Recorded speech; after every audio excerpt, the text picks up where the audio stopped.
你有过这样的经验吗？下班回家之后呢，想要滑滑手机放松心情，却发现社群上面的朋友好像都过得比自己更好，最后呢，越滑越累，越滑越绝望。今天就让我们来聊聊这个让人心累的社会是怎么样诞生的吧。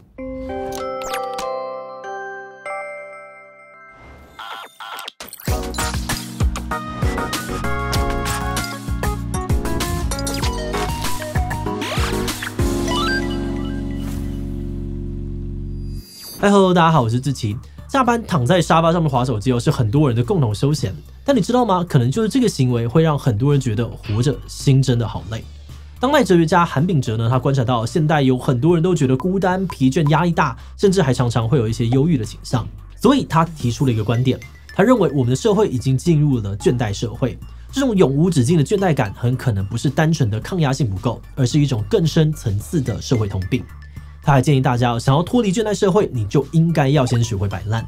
那到底现代人在累些什么？有办法不要那么心累吗？今天就让我们一起来讨论看看吧。不过在开始今天的讨论之前，先让我们进入工商服务时间。喜欢在家下厨或带便当的你，会不会担心食材不新鲜呢？现在就让极先锋 Z 真空玻璃保鲜盒为你延长食物的保鲜度吧。它的电动真空机呢，一键抽气，还有自动感应停止功能，最长可以保持2周的真空，延长食材保鲜时间，而且充电一次就能够使用270次。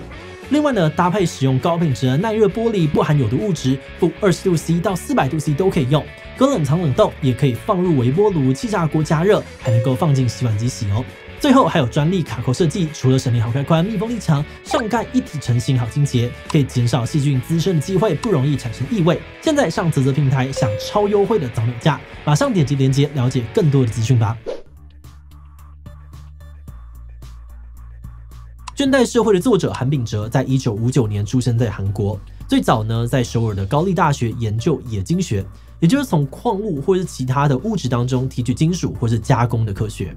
后来他在德国留学时接触到了哲学，从此爱上哲学不只获得了博士学位，还拿到了德国国籍，在柏林艺术大学当教授。韩炳哲跟很多的哲学家不太一样，比起讨论抽象理论，他更常探讨的是隐私现代爱情以及社群软体如何影响社会等等的当代社会议题。不止在欧洲引发很多讨论，就连在中国的网络社群都因为有很多人喜欢引用他的作品，而被叫做是网红哲学家。那么今天要来讨论的呢，是他的关键3部曲当中的首部曲《倦怠社会》。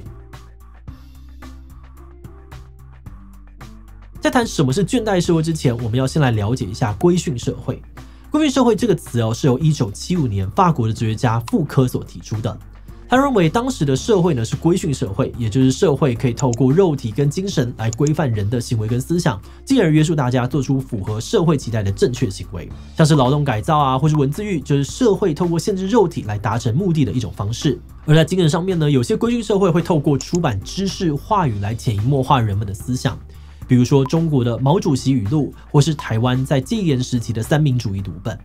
那随着越来越多的国家投奔民主与自由的怀抱，很多现代国家的价值观也开始强调多元跟包容，并且认为人们才是自己的主人，大家应该要努力的找寻自我。但作者认为社会对于人们的束缚并没有从此消失，反而是转变成另外一个方式出现。现代社会的社群跟新闻媒体百花齐放，我们很容易可以看到朋友的事业成功，或者是哪个名人正在过着优雅又从容的生活。作者认为这个现象让大家开始反省自己的生活，努力追求人生当中的功绩。举例来说呢，当你在脸书上面看到以前生活背景跟自己差不多的大学同学正搭乘着邮轮环游世界的时候，而自己却还在坐着公车上下班，羡慕之余呢，可能也会在第一时间反省自己是不是不够努力，甚至可能会进一步的强迫自己要更努力，才能够去符合媒体或是社会主流对于上进跟成功的想象。而这种对于自我跟成功的狂热，让攻击逐渐成为了这个社会的指标。用韩炳哲的话来讲现代就是一个攻击社会，由于人们自发性的自我监视而蓬勃发展。而这个攻击社会呢，可能正是让大家会觉得活着心好累的根源。韩炳哲在书中提出了一个免疫学的比喻，他认为过去的规训社会当中，社会定下的纪律跟惩罚就像是外来的病毒，虽然会造成痛苦但人们的自体免疫系统通常可以抵抗。而且规训社会通常会有明确的禁令跟规定，只要逃到了这个社会监视系统之外，像是警察政府看不见的地方，就能够找到喘息的空间。但是在攻击社会里面，驱动人们的已经不再是纪律跟惩罚这种外在的负面因素，而是大家想要得到肯定与鼓励，这种从内在由人们自发性出现的动机。那虽然听起来很正面但韩炳哲认为，这反而呢会让人们困在自己为自己所设定的 KPI 之中，陷入了过度积极的状态。只是人们的自体免疫系统呢不会去对抗这个由人们自己产生的动机。再来，攻击社会的完美生活并没有一个标准，所以这个 KPI 可能会无穷无尽。最后是那个监视的人变成了自己，再也没有不会被看见的地方可以让人喘口气。所以韩炳哲认为，在几乎所有醒着的时间，人们都处在过度自我激励的状态，无论何时何地都无法放松，才导致人们产生倦怠感，觉得活着好累。此外，韩炳哲还认为自从网络出现之后，多工处理变成很多人在工作追求的效率，但他认为呢，这其实是一种文明倒退。在原始社会当中，人们因为外在的威胁必须随时警惕，比如说呢，除了注意手中的食物可不可以吃，也要随时的关注周遭的环境是不是有掠食者等等。而多工处理呢，就是因应这样子的需求出现的工作形态，目的就是要让我们无法集中注意力去做好一件事情。韩炳哲认为社会进步之后，这种多工处理的工作形态应该慢慢被淘汰，但数位媒体却用大量的资讯填满了我们的空缺时间，影响到专注力。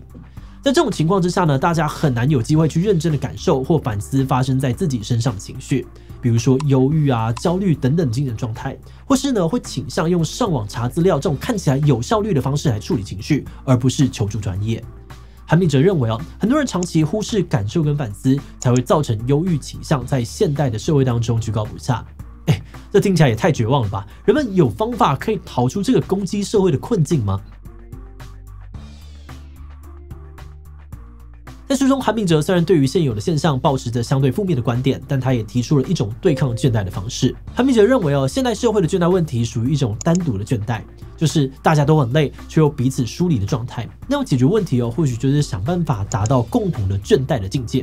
这是什么意思啊？韩炳哲建议呢，大家应该要适度的一起无所事事。小时候，很多人呢可能都有这样子的经验，就是躺在草地上面看着蓝天白云，觉得自己跟周遭的事物连接在一起，明明没有做什么，却有点累。这样子的倦怠呢，就属于共同的倦怠。透过共同倦怠，大家可以暂时停下来，不再把做一件事情的目标看得那么重要，就有机会去重新连接人与人之间的友善氛围，甚至是去对抗过度积极状态下所带来的焦虑跟无力。在进入观念以前呢，我们也要特别的感谢志祺所有会员，因为有了大家的支持跟赞助，我们才能够持续运作这个频道，跟大家一起研究各式各样的问题，真的是非常的谢谢大家。那如果你愿意支持我们的更远，欢迎点击频道主页的加入按钮成为我们的会员，或者也可以用超级感谢小额支持我们。好的，那话说回来，在看这本书之前呢，我们自己确实常常会有种生活真的好累的疲倦感，但其实不太知道这个感觉到底是从哪边来的，是休息的不够吗？还是自己抗压性不足不够坚强呢？但在读到这本《倦怠社会》之后，好像会觉得自己的无力倦怠的感觉都被作者给同理了。原来不是我不够厉害不够努力，而可能呢是这个社会的结构把我们推向这样子的困境里面，可能也不是靠我一个人很努力就可以改变这个无力感。这样一来呢，好像就可以对自己多了一点点的理解跟宽容。另外，我们看到韩炳哲提供的解方也觉得很有趣。你想要不倦怠，应该要先摆烂。原来跟3、5好友一起放空，或者说一些垃圾话，居然可能可以拯救我们觉得心好累的生活。那么认为《倦怠社会》这本书提供了一个不一样的观点，让我们可以重新的看待自己的生活，甚至提供一个机会，让我们重新审视生活的目标。除了学习跟自己和解也可以告诉自己适时的休息一下下，真的没有关系。那如果你也想要多了解这位当代很红的哲学家，除了《倦怠社会》之外呢，也推荐大家可以看看跟隐私相关的《透明社会》，以及讲述现代爱情的《爱欲之死》，或许也会有不同的收获哦。好的，那最后我们也想来问大家，你是怎么样看待现在这个倦怠社会的呢？有比较才有进步我每天都精力充沛，一点都不累。B 我会想要适度的留点空白的时间跟自己对话，多一点点反思。C 我就烂了解自己能够做的事情并不多，就越不会焦虑。第其他留言分享你的想法吧。最后，如果你喜欢今天的影片，欢迎分享出去，让更多人知道倦怠社会。此外呢，也可以点击这个地方看躺平以及安静离职。那么今天的这期就到这边告一段落，我们就明晚再见喽。